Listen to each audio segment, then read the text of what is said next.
Hi there, listeners. Welcome to another episode of the Better SMB podcast. In this episode, it is an extension to our first column we wrote for the New Zealand Manufacturer magazine, The Last Word, and thanks Doug Green for the opportunity. In our first column, titled No More Excuses, we dig into productivity once again and why improving business performance should be led by the sector and individual businesses and not waiting for government handouts. Anyway, that should be enough from an intro from me. Let's get on to the podcast. Thanks a lot.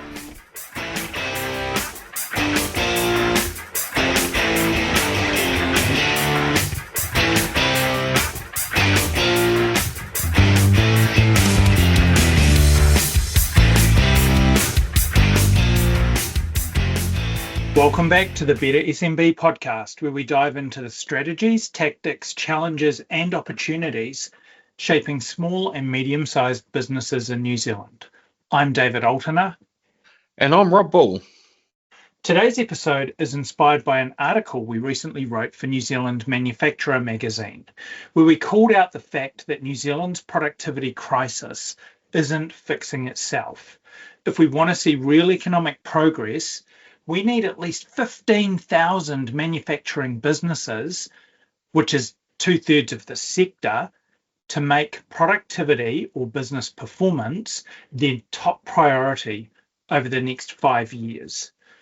We're going to break down why government policies won't be enough, how businesses can turn challenges like labour shortages and rising costs into opportunities, and most importantly, what you can do right now to take control of your business's performance.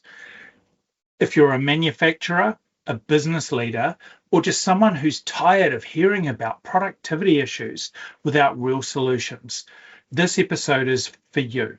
Given we're now writing for New Zealand Manufacturing magazine, shout out to Doug Green, by the way, who connected with me after we recorded our vision episode for 2025. This episode's going to offer more of our thinking around the article we wrote and provide a deeper dive into the different areas that with a word count we really can only gloss over. By the end of this episode, you're going to walk away with a clear understanding of why business-led productivity improvement has to be the way forward. We're going to cover the execution gap, why the problem isn't strategy, it's action, and provide some practical, no excuses steps to start improving business performance today. So Rob, the productivity crisis, we're asking manufacturers to take the lead. We've had decades of underperformance. What are your thoughts on this? How long have we got for the episode? I think certainly the manufacturer sector should and could and must take this opportunity. Like, it's a sector in New Zealand that often gets put kind of, I wouldn't say second-class citizen, but sort of in behind tourism, farming, agriculture, where it is actually one of our largest sectors that from a GDP point of view. If we are going to become this better nation, better place to do business, absolutely is an opportunity for manufacturing to take up where the slack is and actually start setting an example of a sector that can lead by itself and not wait for politicians. And I've got a story. It's based on a whole lot of stats around our business performance, our productivity, as you said, David. If we take an Irishman, an American, a Pom, an Australian, and a Kiwi, and they all said, we're going to meet at the pub after work, right? That's a pretty good typical scenario for most of us that are working. So what happens? The Irishman gets there at 5 p.m. No surprises there. They've got some of the best beer, so why wouldn't you? Next rolls in the American at 10 p.m, 5 hours later. The Pom is in there at 12:40 a.m, Australia at 1:10 a.m, and New Zealand, the Kiwi, rolls into the pub at 3:40 a.m.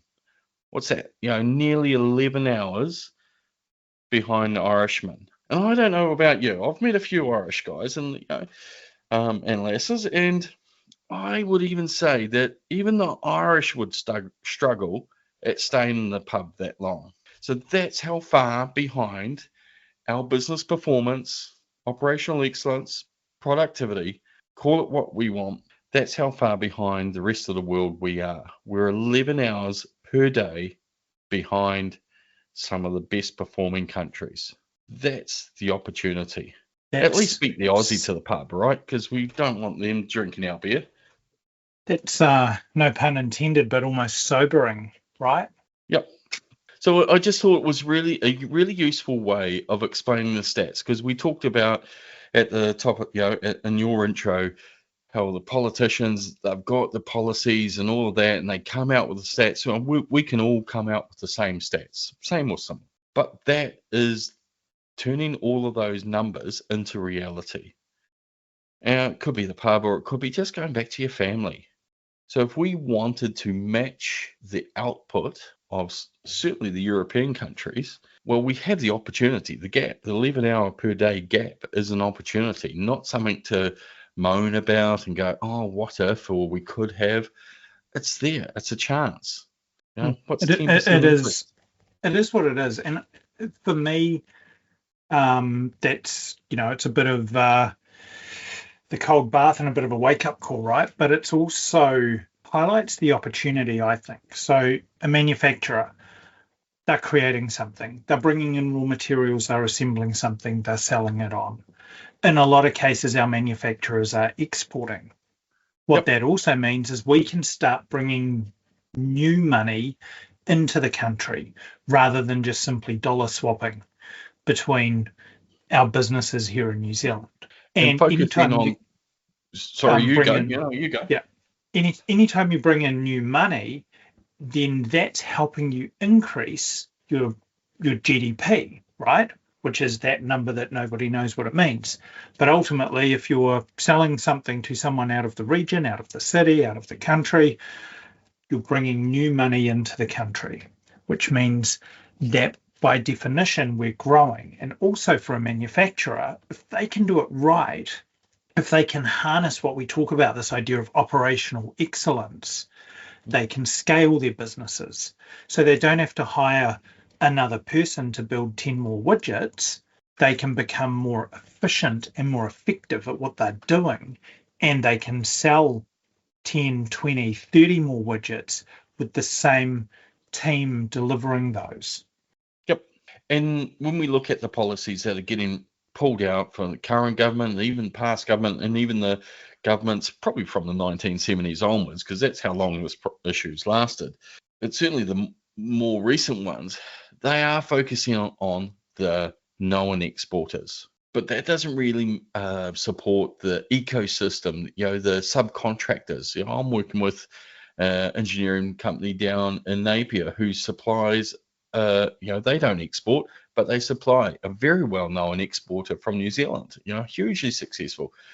So we don't need the top 5% being awesome. And that's what's been driven by the policies of the current government. We actually can't afford focusing on the top 5 or 10% of manufacturers. We need 60, 70, 80% of the manufacturers to step up and get curious about how they can implement this stuff, because actually it's not hard.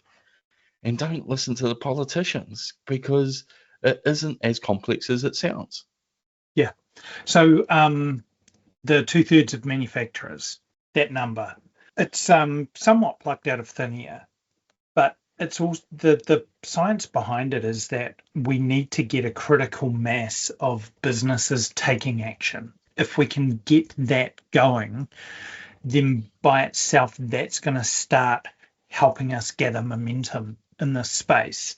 And unfortunately, the government, and regardless of which colour and which side of the political spectrum you want to vote on, they're not coming to fix this problem, at least anytime soon. I mean, they've had since the 70s to try and fix it. And even now, if we look at, there's 9 government targets. They talk about shorter stays in emergency departments, shorter wait times for treatment, reduced child and youth offending, reduced violent crime, fewer people on the job seeker support benefit, increased student attendance, more students at expected curriculum levels, fewer people in emergency housing, and reduced net greenhouse gas emissions. Brilliant. Maybe that last one and some of the education and job seeker ones may stand a chance of delivering something to the manufacturing sector, but most of those aren't. They're not going anywhere close. So this isn't a problem that we can wait on the Prime Minister to come along and wave a magic wand and fix. It's just not going to happen.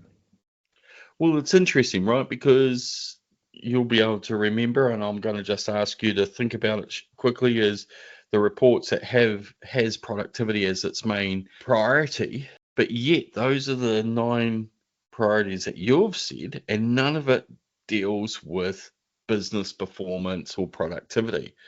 So it's always hearsay. I guess it's the poor child. It's the forgotten. Well, it's not the forgotten child, because every government agency and politician will pull out the P word when it's needed to make them sound really, really good. And I'm sorry, but I'll call out David Seymour, and I'm happy for him to come on this podcast. But I will die on this hill. Building or making roads faster by 10 kilometers an hour will not help our business performance 1%. It will not change anything. We need the capability and the knowledge and the emphasis and the momentum driven down to a business level. We need to make it as easy and accessible with this knowledge as possible. Absolutely. And if we just focused on productivity from a national perspective. At a national level, we talk about productivity. At a business level, we talk about business performance. But productivity impacts our economic growth, our living standards, our ability to add jobs and have stability with those jobs. If we're focused on our business performance and impacting productivity, we're more innovative. If we've got some of these things going, now we're starting to become more economically resilient. And we're going to get better public services, because if we do all those things, we pay more tax, we bring more money into the country. And if we've got more tax, we can actually give the government some of that tax with that 4-letter word, TAX, with the, anyway, not a 4-letter word. And then we can fund late at night, right?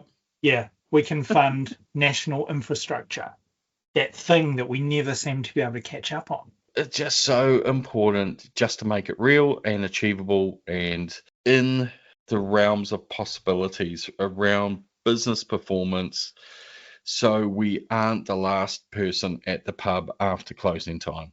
And having to get to work again at probably 8 a.m. or something. Really what this is all saying is we've got a massive challenge. That challenge is just getting harder and harder. As business leaders, it's like we've all been sitting on our hands waiting for the government to come and help us out, to try and solve this problem for us. But actually, if we want to see real economic improvement, it's about business leaders actually stepping up and taking charge and making high-performing businesses their top priority. And it's also about taking those constraints, and as you said right at the top, is turning them in opportunities rather than sitting there going, oh, we can't do this because insert your excuse here. Looking at labour shortages, that's exactly the constraint that started Toyota's journey into their Toyota production system, what is now termed, almost the father of lean. They did not have the skill sets or the labour force to run their business. So they had to think up ways to reduce all the wasted time to enable them on a restricted workforce, and they still do it today. That's why they've got more cash on hand than all the other car manufacturers combined, because they've spent decades looking at simple solutions that maximizes and respects the staff that we've got. It is looking at all the opportunities rather than sitting there and saying, and coming up with 10 or 15 excuses. Yeah, and costs are going up. We've got the cost of living crisis. We've got the cost, the dollar's dropping, fuel prices are rising. That's getting baked into the cost of everything. So if you're manufacturing something, you've got the costs on the inward side of things, you've got the costs on the outward side of things. But what are some ways that you can start thinking about becoming more efficient with your business model? What are the opportunities there? Is there a fleet of trucks that you're operating, even though you're manufacturing something, and you can actually get rid of those trucks, get rid of those overheads, and start leveraging a specialist provider, a main freighter, a whoever? That's what they do. Let them do that. You can focus on doing what you're good at and start taking some of the unnecessary parts of your business away. And Yeah, and I then, think we talked about it a couple of episodes ago, and you can remind me which number it was, but looking at the rising costs, cost of living, all of these little things, and they do add up. They're real. But when we look at the potential cloud that's hovering over most of the world around increased tariffs to the USA, well, as it happens, if there's an increase in tariffs in certain exports, and it might be around 20%. In fact, when you look at those productivity stats, we're about 30% behind the average, not the best, but the average OECD.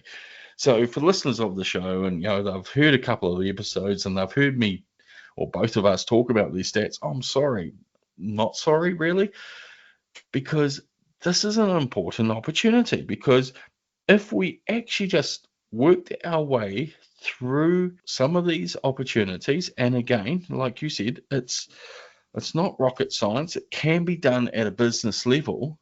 We can lift up our business performance by the 20-30%, and we're back into profit again. And that's just for the States. So if you're also exporting to Asia and up into Europe and the UK, that's more profit. Okay. So that is about sitting down and looking at how you can just work a little bit smarter. Some of it's tech, but 80% of it, and I know I'm slightly biased, but 80% of it is not. It's that counterintuitive thing of slowing down and actually looking at how you work your business. Like Henry Ford, the absolute grandfather of lean, he took his time to reinvent how the production line was doing. He took his time to look at how he could produce electricity for each of his factories from a local source. Now, that might have slowed him down initially, turned out okay, I think, to the point where the organization was one of the most successful organizations in the early industrial revolution. So what does that opportunity look like for Kiwi manufacturers? I would say that there is 20 to 30% wasted time, most businesses out there across New Zealand. big call. Again, happy to be corrected, but my gut feeling is that most of us just turn up, hop on the hamster wheel, and do something the way we've always been shown it how to do it. You talked about education. Most of the coursework, particularly for trades and engineering, welding, all of those technical skills, not one of them has a component around business improvement, lean thinking, continuous improvement, operational excellence. Not one of them has a paper or a credit that goes towards teaching those skills. They wouldn't have anything towards challenge. They wouldn't have anything towards running a business either, right? No, that's all. I learned off Bob, and Bob had a good, successful business. Yeah, can we speed up that learning? And then we go on the strategy. Strategy is something that you really like too, David.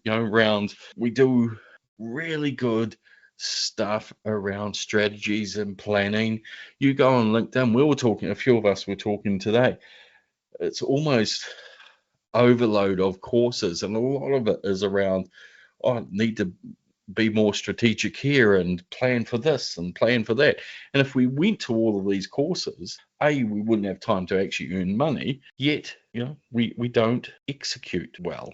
Mm. And I know we've talked and we ripped apart some of the banking plans and the accountants that get their hand on strategy.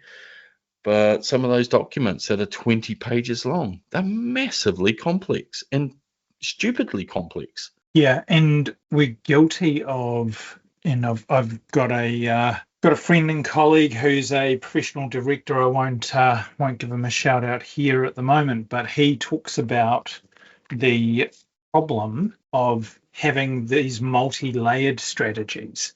This idea that we've got the business strategy, we've got the technology strategy, the finance strategy, the HR strategy, and so forth. He said, actually, a business should have one strategy, and all of your other departmental plans or roadmaps line up to that and they support that. I really like that thinking because it streamlines how businesses can approach this, and just you're all then focused on the one thing instead of all trying to be too super flash. The real thing you're alluding to there, Rob, is this idea that we don't actually execute. It's really aim, keep aiming, keep aiming. We don't actually pull the trigger. We don't even pull the trigger, and I'll go on defense with some of our listeners, right? We put in some really good effort. We might have engaged someone to help engage the whole team and even write our strategy and spend all the money, and it's a beautiful document. But then we go back into our usual, the hamster wheel again. So the hamster wheel comes off. So we don't put aside time to implement. We don't know where to frickin' start. And I was doing a bit of Googling, and this guy, Robert Kaplan, Harvard Business School, he wrote a book called The Balanced Scorecard. And the stat is 90% fail to execute strategies successfully. Now, when you overlap, so that's 90%. 90% of strategy are not implemented successfully. And when you overlay global. That on previous research based in New Zealand, Tiwaka, before they were disestablished, they did research around the Waikato, and 50% of organisations had a plan. Ooh. So of those 50%, 90% of those wouldn't successfully implement. So you forget about the 50% that don't even have a plan. Of the ones that did spend time, so you're talking really, really small margins of successful organisations. And again, this goes back to, we can't afford to have the top 5% always being successful, because the rest of the sector has to be building up the capability to support those top performers. Otherwise, the rich are getting richer, and the rest of us are just hanging in. And being left behind. Left way behind. When you think about the best of our performers are popping into the pub at 3:40 a.m., some of us hop in the car at the end of the shift and then have to just get back out of the car and start again. We don't even get a chance to get home or drive past the pub. I want to do a bit of a call out here. I'd like to get in touch with some manufacturing businesses out there that are taking action and are seeing success. It'd be great to get a couple of leaders from different organizations or more. I mean, if there's 10, 20 leaders out there who want to talk to us, that would be great, and actually do a bit of a case study to hear about what they're doing. On the other side, Rob, you said you reckon you can show people that they've got 20 to 30% of wasted time. I mean, that sounds a little bit like a day a week to me. Yep. Again. Yeah, and going back to your shout out, the usual suspects, please call us if you're in, some of those well-known brands and all of that we suspect are performing well. But actually, when we lift the lid a little bit more, it's all smokes and mirrors. We'd actually love to hear the unsung heroes in this space, the ones who just get on, who have started, who have learned, maybe through mentoring, a good news story themselves, or they've picked up a book and they've read it themselves and gone, fuck it, let's just do it. And actually got, put some of this common sense into practice. It's those unsung heroes I love to hear, because I'm in a privileged position. You get to see it all the time, but certainly in the manufacturing space, I get invited to go and see in a business and you don't know them, you've never heard of them, and you walk in and they're absolute, literally world leading in their technology and their thinking and their design and their IP, but they're just putting it all together really dumb. But they're smart people. They've got amazing stuff, but we just need to put that operational mindset into as much energy into some of these guys' ideas.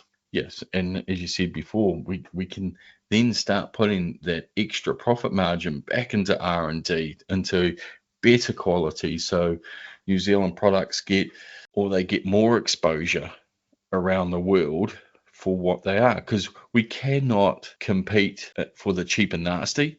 China, India, and all of that have got that covered. So we've got to know where our swim lane is, double down, make our name for ourselves. Totally. Forget about NZ Inc. being the silver fern. We want it solid gold. So it's, well, at least stainless steel, high quality, nicely manufactured in a workshop, in Oamaru. That will be magnificent. Some aluminium made from Invercargill and shipped up to the Waikato, and this beautiful silver fern that represents New Zealand manufacturing. That would be fantastic. But as you said, we need 10,000 of these businesses taking up the challenge and actually doing one thing a week that going, right, what's that opportunity, breaking that cycle. And it might be an hour of reading a week. That's all it takes to start off with. It might be talking to someone. Just start that cycle.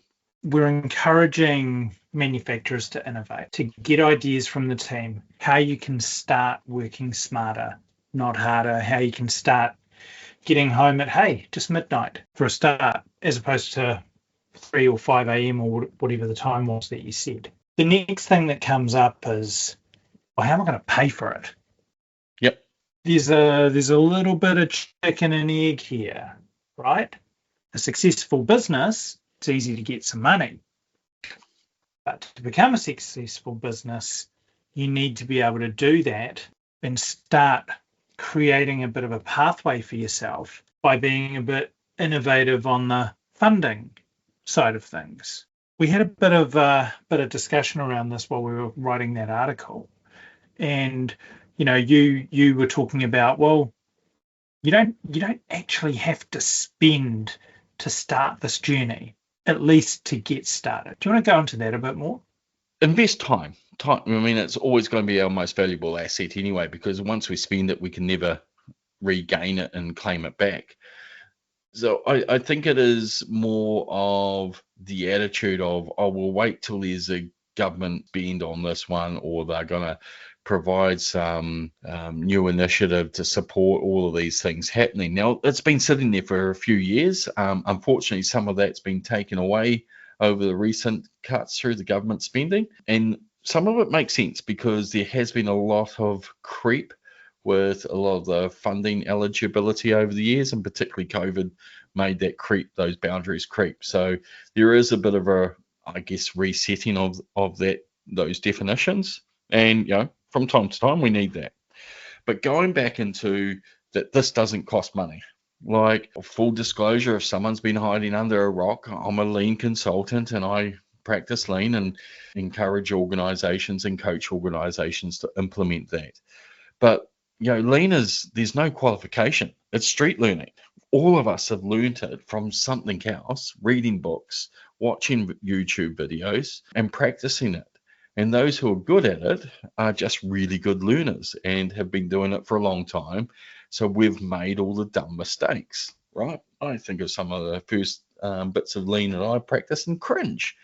And then also look at some of the early stuff and go, that was great, only because I was just so naive. I didn't know what I was doing and it actually worked. But it doesn't take any money except for time to pick up a YouTube channel and watch it see what the best practices are, take a few ideas, start getting your team to watch those videos, and then ask them what's one thing based on what we've just seen that we can do to improve how we work. And it's just starting that simple, right? So we've got to get exposed to best practices.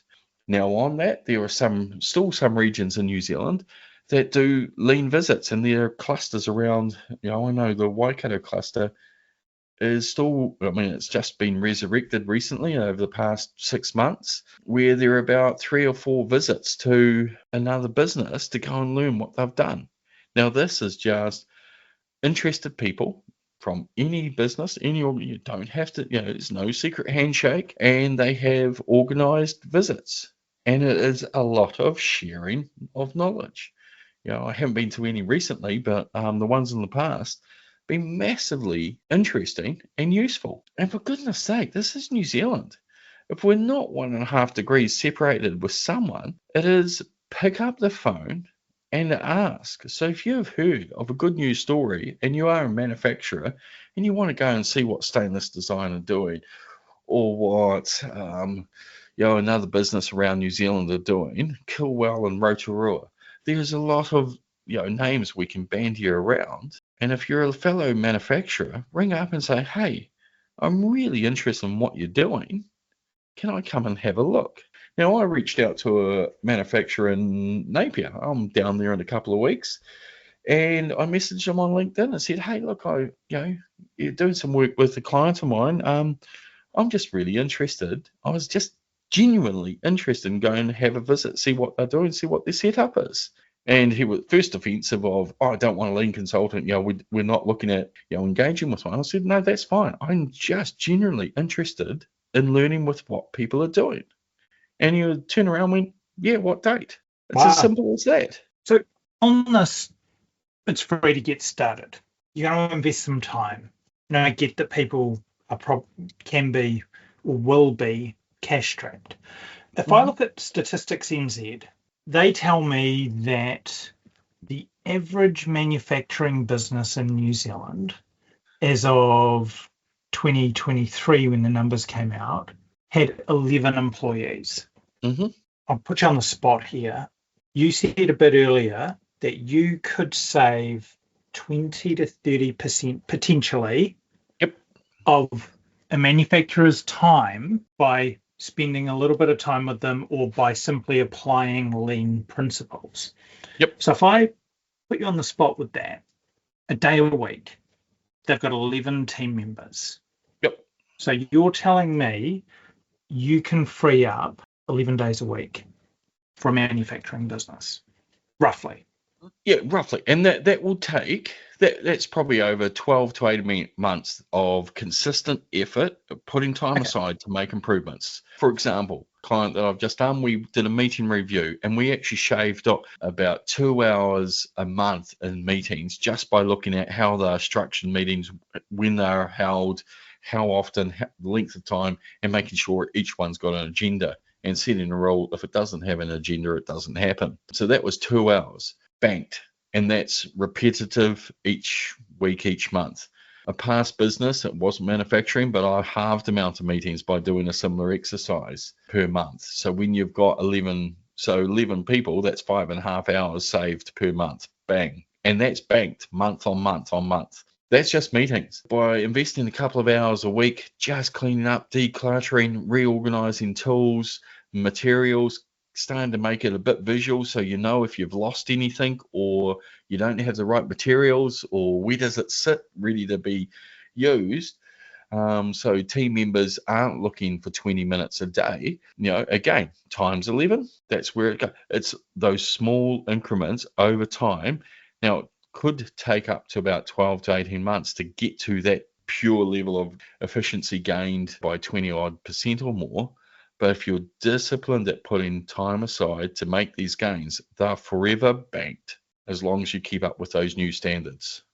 So rather than death by 1,000 cuts because I can't find my stuff, I keep reordering things, I do all of these types of things, we're now talking about compound benefits of being more efficient and more effective that now go through the team. So now that might mean I've got more production time. Yep.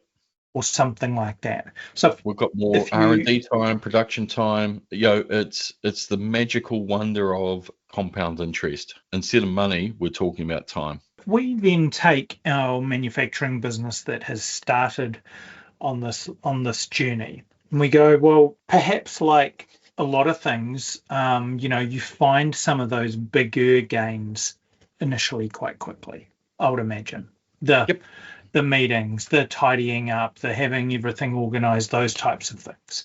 Yep. There's probably a lot more refined fine tuning that you do later on. So you're probably getting some pretty good gains pretty quickly by starting this.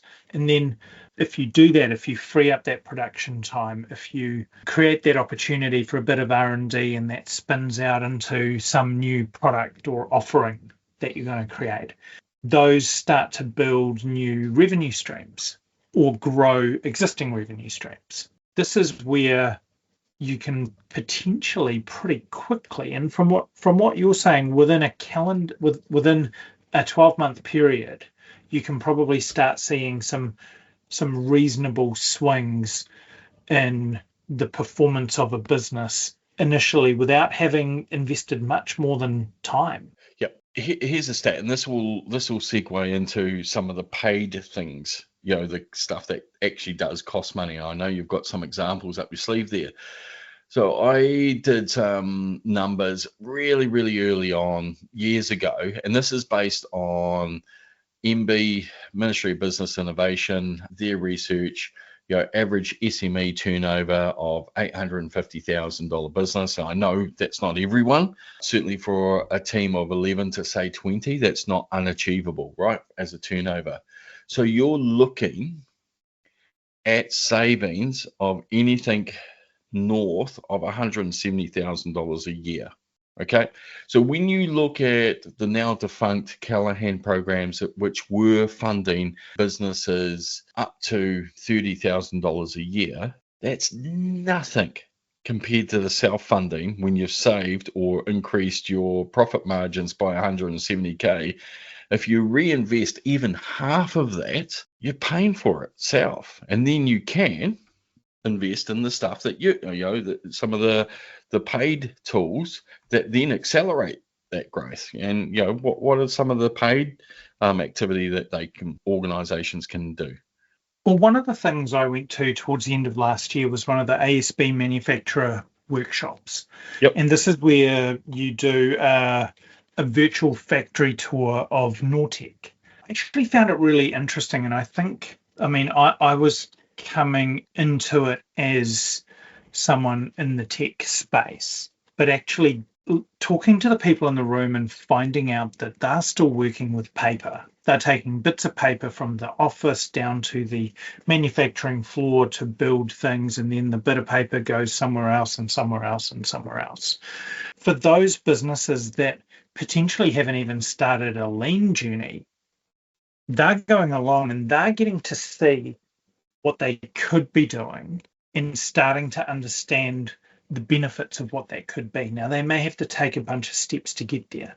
To go along to one of those events, it's $200-300. It's in that sort of range. Yep. But why that's important? That shouldn't be as an inspiration creating tool, because I've been to one of those workshops and it's great. Even one of my competitors lead it, and they do a fantastic job at introducing some of that thinking that could be at the end of the rainbow, and that just speeds everything up even more. You got to go to the gym, you got to do the training before you hit the marathon, right? Totally. But you also need to have the finish line as that motivation, the finish line and the day of the event. I really think going along to one of those workshops is really, really worthwhile. Now, I know they're running through till June. I know they're running around the country. Not exactly sure of the dates. There'll be a link there's a link in our article to be able to book into one of those, and we can probably pop one into the show notes as well. Yep. The other thing that is available until June, and you talked about the Callaghan innovation now being defunct.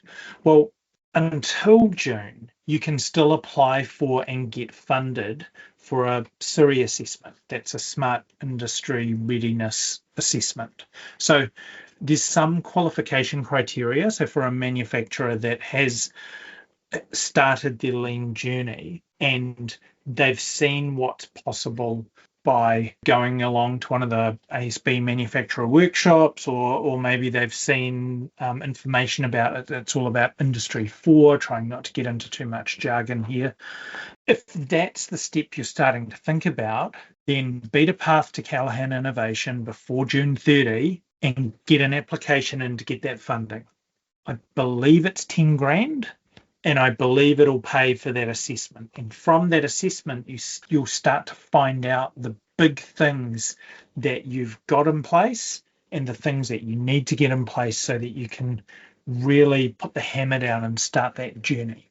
Now, if we think about this from a how do I fund this perspective, hopefully the workshop is a no-brainer and that's fairly simple and straightforward. The Callaghan piece, again, is fairly easy because if you can get the funding from Callaghan, you can just use that. The next piece is actually taking that plan and working with a consultant to say, if I do the things on this plan, what are the likely impacts to my business? And they'll be able to talk to you about increased production capacity, reduced costs, all of these types of things that are the expected outcomes if you do those projects.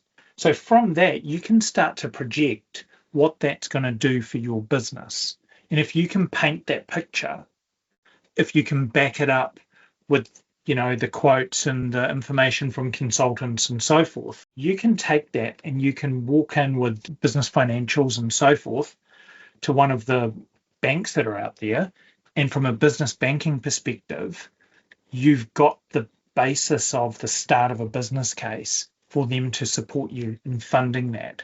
But you've only been able to do that because you've taken some of those smaller steps earlier.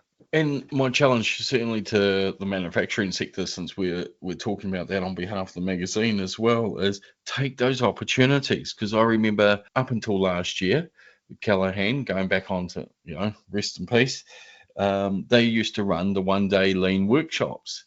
And for the last 2 years, there were some, and they used to go every year to just about every region in New Zealand, small and large. I think they had 2 a year in Auckland, but they were undersubscribed. And I know some regions, they even cancelled them because of the lack of numbers. So use it or lose it. That's all I say. Make the effort. If nothing happens as a result of all of this input, it's only the fault of the business owner. I still know that might irk a few people out there, but if you're not going to take some self accountability on this and actually just start somewhere, your first hour of improvement is looking up all the courses that you talked about and going on to the ASB Productivity Industry 4 workshop, which is great. And because then you meet like-minded people, then you get to meet some of the other businesses that you can go and visit. And it's an upward spiral. So it's an hour of research, find it, book it, and then half a day to go there and make those connections and then follow up on those connections. You are now 1 month into making some really cool progress. But it's only the accountability. The only people that can blame for inaction are business owners. And I know I'll lose a few followers on that one, but I've got to get brutal because for so long, we've been waiting for government handouts, waiting for support and all that. It's been there, but we actually haven't used it and made the gains possible. So it's only up to one group of people. Yep. The great thing is you've only got the person in the mirror to do something. The bad thing is the person in the mirror who's got to do something. And we've all done it, right? So we've all gone, if I want to achieve X, I've actually just got to start prioritizing. And if you're prioritizing the firefighting, if you're prioritizing running around and save the asses of your team, well, you're always going to be doing that. And you'll never have time to actually invest to move your business forward. Start, even if your plan is 1 page and it's handwritten, and it's got 2 or 3 strategic goals, if you want to use the term strategic very loosely. That's fine. How can you measure it? That's brilliant. Put it up on your wall, share it with people, and actually just start writing down what are 10 things I can do to make that happen, to start that momentum. Now you're in the top 10% of all businesses because 90% fail to execute. So it's not, most of this stuff is not rocket science, except put the discipline of putting time aside to doing this stuff. Time aside to go to these courses that are still relatively cost effective. Putting time aside to learn. That's my challenge out there, particularly for the manufacturing sector. You've got a massive growth opportunity, you've got a massive business performance opportunity. Take it. There are people like David, people like myself. I've got colleagues working in other consulting companies. They're all good people, all willing to help. Call me first, but if I'm busy, call them as well. So if we can get enough manufacturers taking action, if we can get those 15,000, I'm not sure how Rob's voicemail is going to handle the 15,000 messages or 14,992 messages that he's going to get. But we're actually going to create a massive, massive opportunity across New Zealand led by the manufacturing sector. So thanks for listening. I've got a few challenges to wrap up this episode. Remember, business-led productivity is the only real solution. Stop making excuses. Reframe your challenges as opportunities to innovate. Start taking action today. There is no perfect time. You just need to start. So what will you do today to improve the performance of your business? Are you going to be one of the 15,000? Thank you.